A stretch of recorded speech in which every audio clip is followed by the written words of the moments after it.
मुलुगा दिनैसिम गोबां सोलायबाय।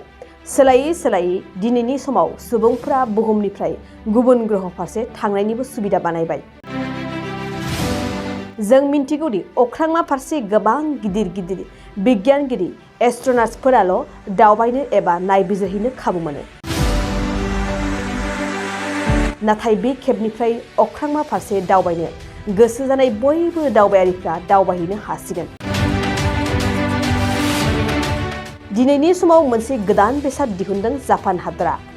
जापान हादरनि जापानिज स्पेस डेभेलपमेन्ट कम्पानि आइअ'आ गिकेन गोदान बेलुन फ्लाइट मुंनि आगजु दिहुनदों।